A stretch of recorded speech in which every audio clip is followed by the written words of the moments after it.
Kung ka magkanunig ikusuwag usurpation? Usurpation? Oo. Si... Isa pa. Isa pa, Ruben Padilla, papriso na to. Sabi kaso ng Ruben Padilla nga. Ito. Kaya pa, sige pa. Bunggo pa de. Bunggo. Bunggo. Oo. So, pila na lang. Matatalag 18. Hi, everybody. Welcome to the clubhouse. I've got a big surprise for you. Disney Junior's Mickey Mouse Clubhouse Plus. I can't wait to see ya. Monday mornings on Disney Channel.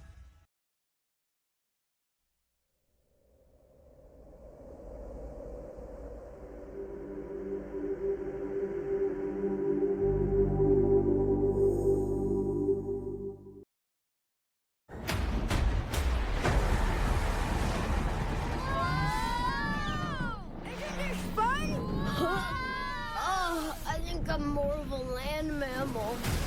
Brace for impact! Whoa. If we're going into that jungle, we need to suit up for the job. Whatever this island throws at us,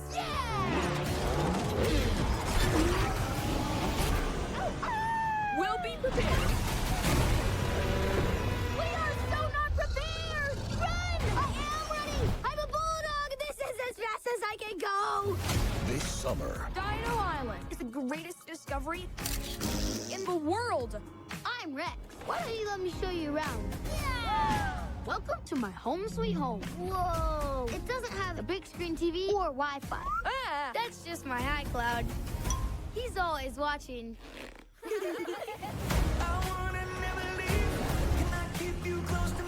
This island has the biggest diamond mine in the world. come here, beautiful. When in doubt, we blast it! That's a volcano! you're going to destroy the island. We need all the help we can get!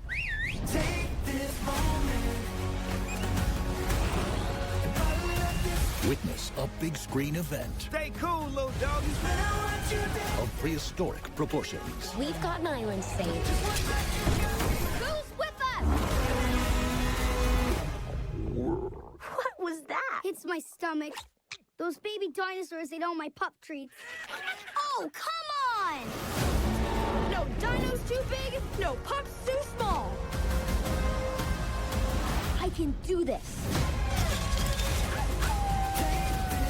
Paw Patrol, the Dino Movie. No fair! I want a dinosaur BFF. Best friends forever. Oh, ow, ow, ow, ow. Ah, okay, stop, never mind.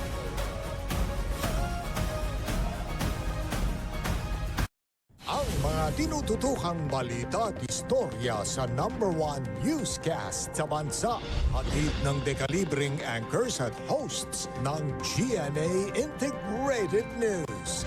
Mel Tiangco, Vicky Morales, Emil Sumangil. Kasama sina Iya, Kuya Kim, Martin, at ang buong puwersa ng GMA Integrated News. Team 24 Oras. Reporting for duty. Weeknight, 6:30 p.m. Sulikam ang pananambang sa isang motorcycle rider sa iskinitang ito sa barangay Bambang, Taguig, pasado alas 9 kagabi. Sumulpot ang dalawang lalaki na parehong armado. Tinarget nila ang rider na natumba sa kalsada.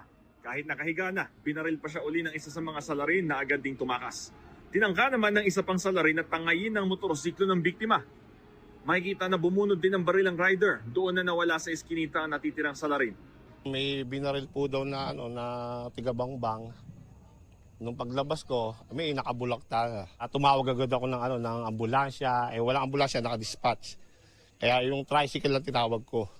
Wala, dead on po daw Arrival po daw Kalaunan dumating ang ilang kakilala ng binaril na rider. Naisugod pa sa ospital ang rider pero idineklarang dead on arrival. Agad pinoseso ng SOCO ang crime scene para sa ballistics. Natuklasan nilang nawawala ang bag ng rider pati ang baril niya. Inaresto ng mga otoridad ang dalawang kaibigan ng biktima na unang nakakita sa kanya matapos ang pamamaril. Depensa nila iti-turn over daw nila ang bag sa barangay.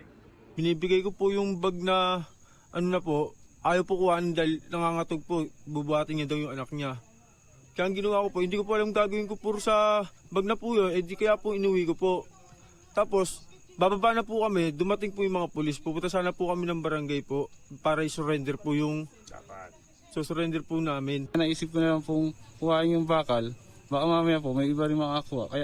Pero may balak naman po talaga i-surrender. Marami naman pong nakakita na ako yung dumampot. Hindi wala po naman akong balak. Hindi nagbigay ng panayam sa harap ng kamera ang pulisya, pero anila, posibleng maharap sa reklamong obstruction of justice ang dalawang kaibigan. Inaalam pa ng pulisya ang motibo sa pamamaril, maging ang pagkakalanlan ng mga gunman. Bam Alegre, nagbabalita para sa GMA Integrated News.